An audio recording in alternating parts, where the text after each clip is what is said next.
मुल्क में पीरी मुरीदीअ जो रुझान तमामु घणो वधियल आहे। शहरी हुजनि थोरे ॿहिराड़ीअ जा इलाइक़ा, हर हंधि मुरीदनि जी अक़ीदत जा मुख़्तलिफ़ अंदाज़ ज़रूर नज़र ईंदा। सोशल मीडिया ते अहिड़ियूं हज़ारे वीडियोज़ मौजूदु आहिनि जिन में मुख़्तलिफ़ तरीक़नि सां मुरीदनि खे ठॻण वारा जाली माण्हू पकड़िया वेंदा आहिनि, जिन बाबति हिकु भारतीय फिल्म बि आहे ऐं उन फिल्म में उन्हनि खे रॉन्ग नंबर चयो वियो आहे। अहिड़े ई हवाले सां ठॻीअ जी हिकु अनोखी ख़बर सोशल मीडिया ते वायरल थी रही आहे, जंहिंमें हिकु जाली मुरीद मुल्क जे नाले वारे पीर ऐं पंहिंजे मुर्शिद हक़ ख़तीब अलमारूफ शुभ शुभ बाबा खे 8 करोड़ रुपयनि जो चूनो हणी वियो आहे। चयो पियो वञे त हिकु मुरीद शुभ शुभ बाबा वटि आयो ऐं खेसि पंहिंजे कारोबार जी नाकामीअ जा सूर सटिया ऐं कामयाबीअ लाइ दुआ तलब कई। शुभ शुभ बाबा पंहिंजे मुरीद खे कारोबार में बरकत जी दुआ कई ऐं हू वापसि हलियो वियो। कुझु ॾींहंनि खां पोइ मुरीद पंहिंजे मुर्शिद वटि वॾी रक़म खणी आयो ऐं खेसि नज़राने तौर अदा कंदे चयो त तव्हांजी दुआ सां कारोबार में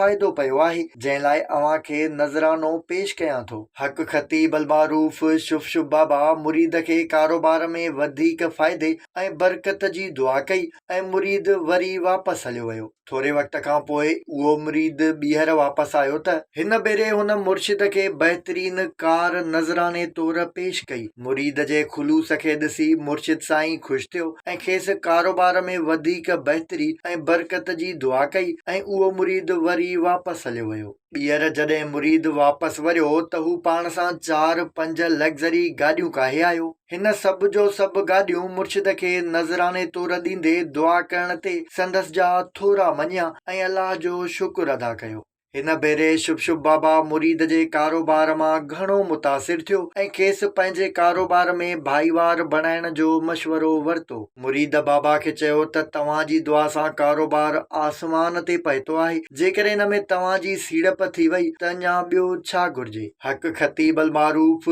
शुभ शुभ बाबा बिना कंहिं सोच वीचार जे हम न तम कंदे पूरा 8 करोड़ रुपया मुरीद खे ॾिना ऐं तेज़ीअ सां वधंदड़ कारोबार जो अणॾिठो सौदो कंदे भाईवार बणिजी वियो। चयो पियो वञे त 8 करोड़ रुपया मिलण खां पोइ मुरीद अहिड़ो गुम थियो जो वरी कंहिंखे नज़र ई नाहे आयो। मुर्शिद सां ठॻीअ जो ड्रामो इते पूरो नाहे। मुरीद जेके गाॾियूं मुर्शिद खे नज़राने में ॾिनियूं सभु जो सभु किराए जी कंपनीअ जूं निकितियूं ऐं कंपनी मालिक शुभ शुभ बाबा खां न रुगो गाॾियूं वापसि वठण पहुतो पर उन्हनि जो किरायो पिणु तलब कयो आहे।